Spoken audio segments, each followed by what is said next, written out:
New Orleans, a city of mystery, a city that 1 million people proudly call home, at least the ones above ground, because New Orleans is also home to many beings that can't find their way back. Watch as our group of paranormal investigators attempt to discover these lost souls. Join us as we explore New Orleans, the most haunted city in America. I'd like to talk a little bit about why we call our cemeteries the cities of the dead and give you a little information about our burial practices. We call them the cities of the dead because they are literally like little cities. They have little streets that wind through them.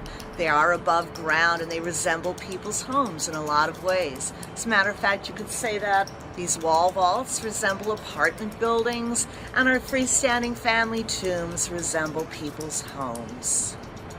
Here in New Orleans, we do bury the dead mostly above ground. There are a lot of reasons for this. One is very European tradition of burying above ground. A lot of the Spanish settlements in the Caribbean and other tropical regions have things like the wall vaults. You'll see these. And it makes sense for us to have them here. Also because we do have a high water table, this simply makes sense. A lot of the other influences in our cemeteries do, however, come from a very famous cemetery in Paris called Père Lachaise. It has beautiful above-ground monuments, albeit above mostly below-ground burial. But the architecture of our cemeteries has been directly influenced by that in Père Lachaise. A few other reasons are that we want to be able to visit the dead and enjoy visiting the dead. And it's a lot more pleasant and aesthetic to do that here when it's above ground. How do these tombs differ from other burial practices? If you look at this wall vault, you might think to yourself, well, that resembles a mausoleum. But mausoleums in other parts of the United States are used for one burial each. We have multiple use out of the vaults and also of the tombs, which is unique. Now, if we have a wall vault, today we generally just own one. In the past in here, however, you had the option, if need be, of renting one. Now, why on earth would you be doing that? It's simple. We had a custom here, and it was just custom. It was not law. It was custom that when you were entombed, you were not disturbed for at least 1 year and 1 day. So if you lost another family member during that time, you would rent another vault until such time as those remains could be moved to join the rest of your dearly departed. Now, when we change out the burials, they will remove the casket from the last burial. Most caskets sold in New Orleans are made of wood, so the casket itself is simply discarded and then later burned. As for the remains that casket had contained, they would be swept to the rear of the vault. Then we would introduce our new loved one, brick and stucco the vault so it is resealed, and then replace the plaque. I'd like to tell you a little bit about All Saints' Day here in New Orleans. It's not quite as widely observed as it was at one time, but this was a day when people would come and spend time with the dead. In the 19th century, it was very competitive. People wanted to brag. I went to every city, every cemetery in the city on All Saints' Day. What did you do? It almost rivaled Mardi Gras in terms of people in the streets crossing and visiting as many of the dead as they could on that day.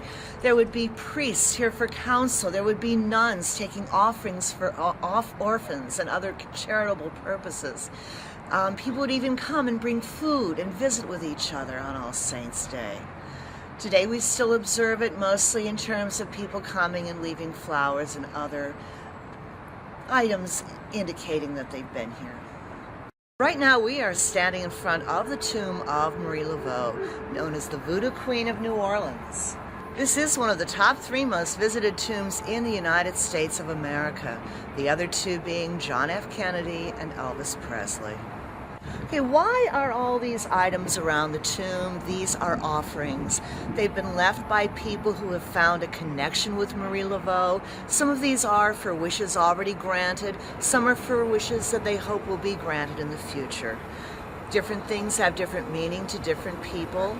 You know, I've been asked about the X's on this tomb. Everyone is aware of them. But what a lot of people don't realize is that these are simply desecration, no more and no less. You see, one time there was a rumor that if you wanted to make a wish of Marie Laveau, you would mark her tomb with 3 X's. Then you would turn around 3 times. Then you would knock on the tomb. You'd holler at her. You'd make a wish. And when it is granted, you come back and circle those X's. And I am in this cemetery almost every day, so I can vouch for the fact that those X's and that circle appeared at the same time, so that hardly counts. If you want to make a wish of Marie Laveau, I'm here to tell you she has never once let me down. I've never done anything other than this. Simply place your hand on her tomb. Make your wish. When she grants it, or comes to you perhaps in a dream with the knowledge you need to get what you want, come back to New Orleans and leave her an offering. It is that simple. The ghost of Marie Laveau, does she wander the cemetery? There are those who claim they have seen the ghost of Marie Laveau wandering through this cemetery at night. Some have reported seeing her doing rituals here in the cemetery. Still others have said they've seen her wander from the cemetery, winding her way back to her old home on St. Anne Street. Is it so? We don't know. You can decide for yourselves. But here's something that did happen on one of our tours a number of years ago. One lady on the cemetery tour took a photograph at the tomb of Marie Laveau and actually captured an apparition on that film. Now again, is that Marie Laveau? You decide. Josie Arlington was born Mary Dubler to German parents here in New Orleans in 1864. She led a very tumultuous life. By the time she was in her late teens, she was the mistress of a sporting man whose last name was Lebrano, also known as Schwartz. Safe to say he had a few aliases and was not necessarily on the up and up. And before long, she followed suit, worked under a number of aliases herself. She was a scrapper, a street fighter. She was irascible. She had a temper, and you didn't want to cross paths with her in the wrong way. She had a fight with another prostitute named Beulah. When this fight was over, Josie had lost most of her hair. Beulah came off a little worse, though, having lost part of her lower lip and part of one of her ears. She became a little more respectable, changed her ways a little bit, decided good manners might serve her in good stead, opened the most elaborate, elegant house in Storyville, advertising only amiable foreign girls who will only be at home for the very best gentlemen. Josie Arlington tried to make her way up through the ranks of New Orleans society, but money can't buy everything. She was still at the heart of it all a madam, so by most accounts, she was still shunned by the upper echelons of society. Even though she had built a beautiful home up on Esplanade Avenue, she had her niece educated at a convent school, but still it just wasn't enough. How did Josie Arlington finally get revenge on all those who had shunned her? I guess you could really make a point that revenge is a dish best served cold. Josie built a beautiful pink granite tomb in Metairie Cemetery, home of the rich and well-connected in society, and there was nothing they could do to stop her. There are those who say that Josie's tomb was haunted, almost as though that upper echelon was getting their revenge back on her in the afterlife. It was a pink tomb. At one time, where that Pontchartrain Highway now stands was the New Basin Canal. And there was a road next to that canal called the New Basin Shell Road. And there was a light, a toll light. And guess what? It reflected right onto that tomb that made it look as though it was indeed coming from a red light district. Eventually the road was closed when the canal was filled in, and suddenly that haunting stopped. Stay tuned for more Haunted New Orleans. You're watching Haunted New Orleans. What I did was a lot of research about the Holt Cemetery. I was really curious about it. It's a place I've been going to, I've been drawn to over many years since I've lived in New Orleans.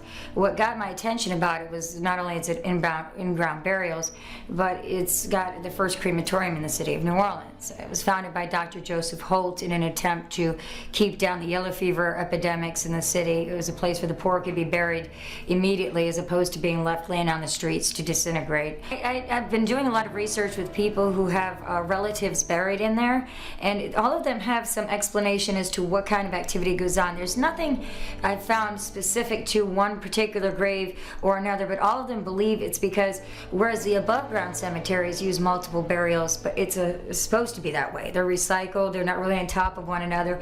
This is in-ground burial where you have your grandmother 6 feet down and your grandfather 3 feet down and your children right up near the surface of the ground. Oftentimes when it rains, the coffins rot, body parts come out of the ground. I've seen entire hands and skulls coming out of the ground. I've seen arms and fingers, and bones are just basically plowed up when they cut the grass and things like that. So the people I've spoken to whose family are buried in there because they can't afford a real cemetery burial like the St. Louis No. 1 or the St. Roch Cemetery, they believe their spirits are at rest because their bones are hanging out all over the ground. So a couple of friends and I got together. We brought our video cameras and our tape recorders and just regular cameras to see if we can catch anything. The moon was just outrageously red for no apparent reason, and we could see people's shadows moving all around the tree as if they were circling us. It was really bizarre, so we took a lot of pictures, and that's where we got the heaviest ectoplasm and the most orbs. Orbs don't mean a whole lot to many people, but of course it can be explained away easily, but these were very unusual in that they had color. They were half orbs. Some of them appeared to have faces in them, and they were just extremely bright. Ectoplasm is believed to be a forming of spirits. Usually it's moisture or something being pulled together by a spirit or an entity. It comes up on film, and what it looks like is smoke or fog or mist. We're not sure exactly what causes it, but the general belief is that a spirit is trying to form into something recognizable to a person. Usually it's because it's colder there, the condensation pulls to that area, and so it makes a shape.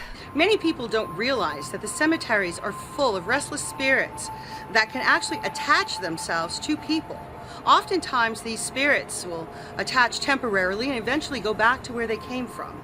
But sometimes people unwittingly walk into a situation where a spirit from either this lifetime or perhaps another actually attaches to them and goes home with them. I recently had a call from a gentleman who had a very unique experience in one of our cemeteries. He was wandering around taking photographs, as people love to do here in New Orleans, and he stumbled across a tomb that was very intriguing to him. It was the tomb of a young boy, and it said nothing on it but, "Mother, I'm going to play." Fascinated by the inscription on the tomb, he moved in for a closer look. He touched the tomb. Little did he know the series of events that would take place over the next 20 years. He finally called me and told me that this ghost had been haunting him all this time, and he wanted to find out how the boy died. There was very little information about the tomb, but I was able to trace down a death record. And when I brought it to him, not only was he shocked to see that the boy did indeed drown, but he was even more horrified to see that the address for the young child was several doors down from his Governor Nichols home, a house that he grew up in himself, a family home, and he lived there until he was 10 years old, the exact age that the boy was when he drowned. The ghost still haunts him today, and to this day, no one can figure out why. Now, if people go to a cemetery, depending on what kind of work they're doing, they'll mostly take skulls, or they'll mostly, use bones for different, concoctions or portions. But for the most part, most voodoo people, they don't go themselves to do that kind of activity, but they have people who are grave robbers who they, may cater to get certain things that they need, if and when they need them. But for the most part, the cemetery is sacred, and you don't go there to grave rob or disturb the dead. You kind of stay away from that kind of activity. When I first started with the tour company, I started out as tour security. I walked along with the tour to make sure that no drunk miscreants would harass the group. And I never really bought into the whole ghost legends and lore. I didn't believe in ghosts. I've never seen one. And walking through the cemetery and the cemetery tours, we used to see bones. And it was the craziest thing. I'm born and raised here all my life, and I never realized there were actual bones just hanging out in the cemetery. And I thought it was the coolest thing to pick one up and take it home. Hey, check it out, I got a human bone. And I guess I was a young kid and really didn't realize or respect what I was doing. And it wasn't 24 hours after I took that bone home, I started believing in the supernatural. On one occasion, I think about 2 days after I picked up the bone, I woke up and I saw a blob on the ceiling moving around.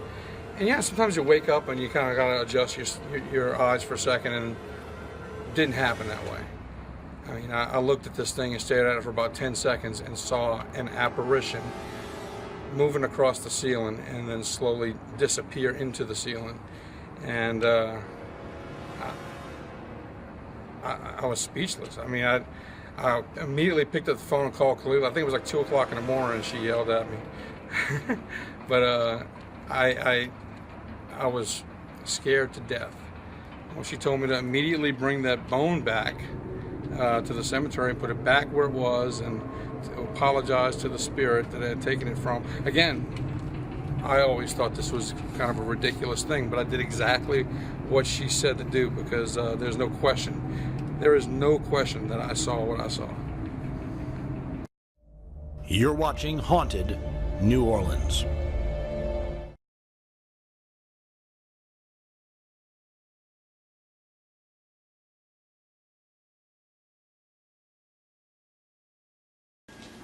Lila, thank you so much for coming to the shopping museum. We've had a lot of things going on here. What is this? I wouldn't touch that. What is it? That is our demon box. A demon box? It does have a spirit trapped in it, an actual demon. Dr. Buckland trapped the demon in the box in the 1960s for a friend of his. And the friend was having a lot of financial problems. Financial problems, marriage problems, everything just went down. Really? So he did trap the And then demon. once the demon was trapped in the box, everything And went it's back been sealed ever since. ever since. Can we open it? No. No, No. no. Actually, if you want to feel Yeah, show her how she can. and feel his energy, to close your eyes, and what do you feel? It's vibrating. Right. Almost feels hot. like there's something inside of it. Yeah, I can feel it.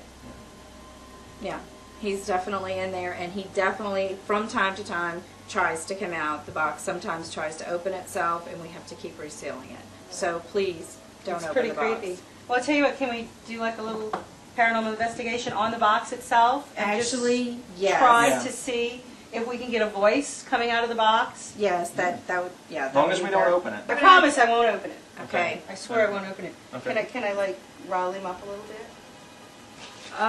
That's up to you. That is on you. I will That's on back you. away. Yeah, we're going to get back. I mean, if we just kind of shake him up a little bit. Oh, you can hear something solid in there. Demon, come on. Come on, talk to me. Come on.